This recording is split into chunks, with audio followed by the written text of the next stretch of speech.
السلام علیکم، آپ کو ویلکم کرتا ہوں اپنے یوٹیوب چینل میں۔ گھر میں بچوں کو سیرپ استعمال کراتے وقت بہت زیادہ احتیاط کی ضرورت ہوتی ہے تاکہ ان کی حفاظت کو یقینی بنایا جا سکے اور دوا کا صحیح فائدہ حاصل کیا جا سکے۔ بچوں کو سیرپ دیتے وقت درج ذیل اہم احتیاطیں ضرور کریں۔ خوراک کی درست پیمائش: سیرپ کی خوراک ہمیشہ دوا کے ساتھ آنے والے ناپنے والے کپ، ڈراپر یا سرنج سے ہی دیں۔ باورچی خانے کے عام چمچوں کا استعمال نہ کریں کیونکہ ان کی پیمائش درست نہیں ہوتی اور اوور ڈوز کا خطرہ ہو سکتا ہے۔ ڈاکٹر کی ہدایت پر عمل کریں۔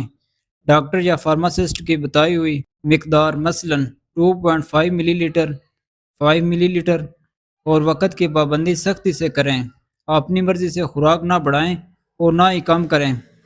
اگر آپ ایک خوراک دینا بھول گئے ہیں تو اگلی خوراک کے وقت کو ہی دیکھیں۔ ایک ہی وقت میں دوہری خوراک کبھی نہ دیں۔ دوا کی حفاظت اور ذخیرہ: تمام ادویات کو ہمیشہ بچوں کی نظروں اور پہنچ سے بہت دور اور اوپر رکھیں۔ بچے اکثر میٹھے شربت کو مٹھائی سمجھ کر پی جاتے ہیں جو جان لیوا ہو سکتا ہے۔ سیرپ کی بوتل پر دیے گئے سٹوریج کی ہدایت پر عمل کریں۔ اگر فریج میں رکھنے کی ہدایت ہے تو اسی پر عمل کریں۔ استعمال سے پہلے کی احتیاطیں: سیرپ استعمال کرانے سے پہلے ہمیشہ اس کی میعاد ختم ہونے کی تاریخ مثلاً ایکسپائری ڈیٹ ضرور چیک کریں۔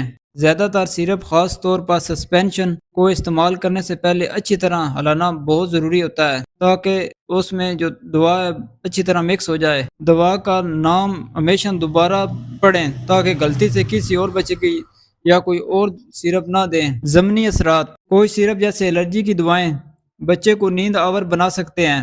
اگر ایسا ہو تو بچے کو کھیلتے یا گاڑی میں اکیلے چھوڑنے میں احتیاط ضرور کریں۔ سانس لینے میں دشواری ہو یا چہرے میں سوجن نظر آئے فوراً دوا بند کر دیں اور اپنے ڈاکٹر سے رجوع کریں۔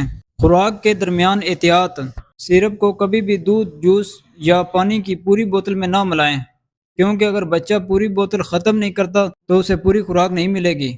اگر ضروری ہو تو دوا کو صحیح مقدار صرف تھوڑی سی چیز مثلاً 1 چمچ شہد یا جوس میں ملا کر فوراً پلا دیں۔ ان احتیاطی تدابیر پر عمل کرنا آپ کے بچے کے لیے سیرپ کا استعمال محفوظ اور مؤثر بنا سکتا ہے۔